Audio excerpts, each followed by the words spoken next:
Reviewing toys on toys. Marvel Legends keeps killing it on the X-Men front. They finally released a full version of the original Angel. Well, not quite the original, but maybe the most popular and most common costume for Warren Worthington III, and not in his Archangel guise. I'm pretty stoked for this, so let's open him up. I'm Dan Umpton, and this is the Doomcast.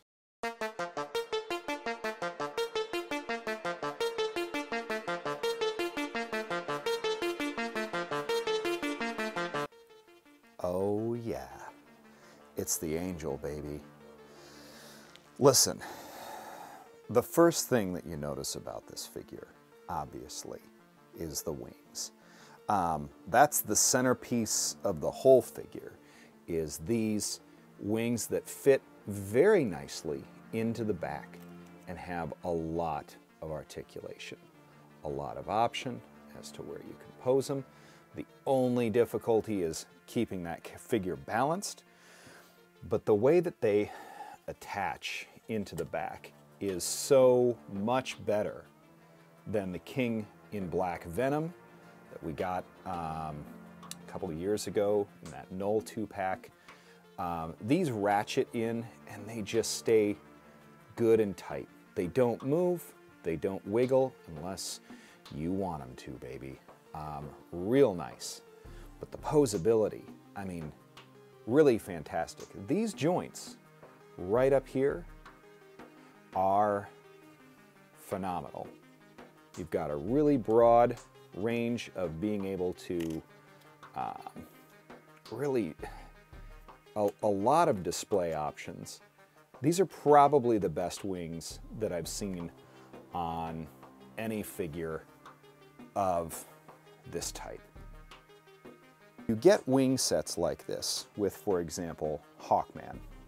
Hawkman, of course, you know, similar wingspan, and this is the new 52 Hawkman. I'm not taking down the classics, but this is the DC Universe Classics, one of the last Mattel figures that they made, probably one of the last good DC Hawkman figures that they made.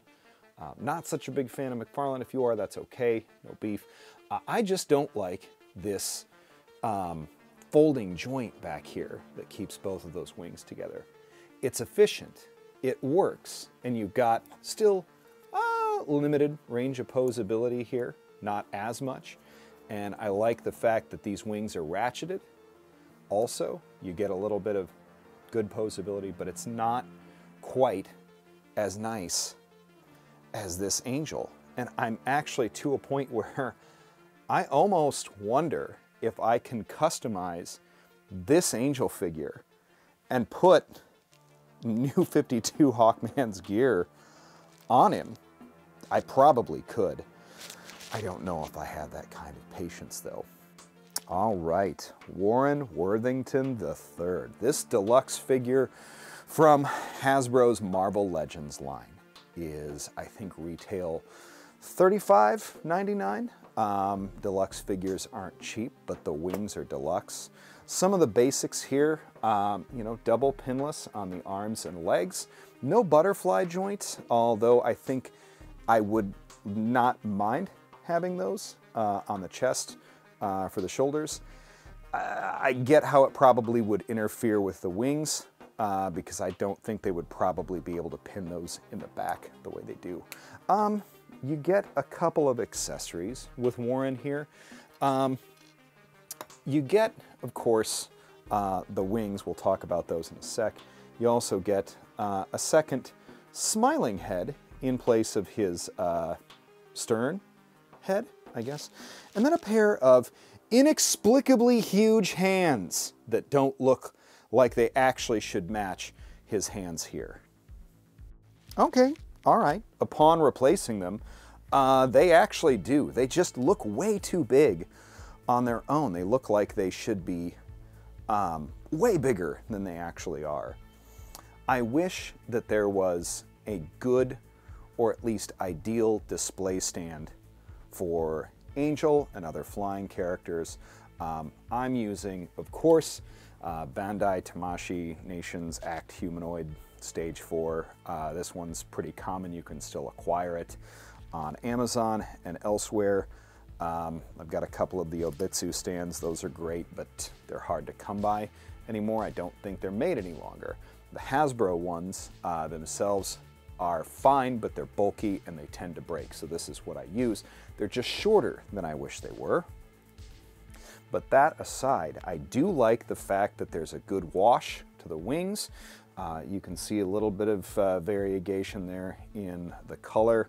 Whatever they applied is like a tan wash, so these sculpted feathers look like feathers. It looks very nice. It's a very pretty figure, and it fits with the rest of classic X-Men. The thing is, I don't think that I have room in the case for the OG Archangel that they released a few years ago, the deluxe one, versus, you know, this. So I think I'm gonna have to parse them out to different shelves. That's fine, don't mind that, the more the merrier. All in all though, I love this version of Angel. It's an excellent sculpt. The wings are definitely the centerpiece of it.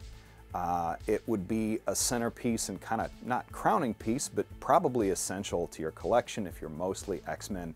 If you don't bother with collecting X-Men, you know, from the Hasbro Marvel Legends line, what's wrong with you?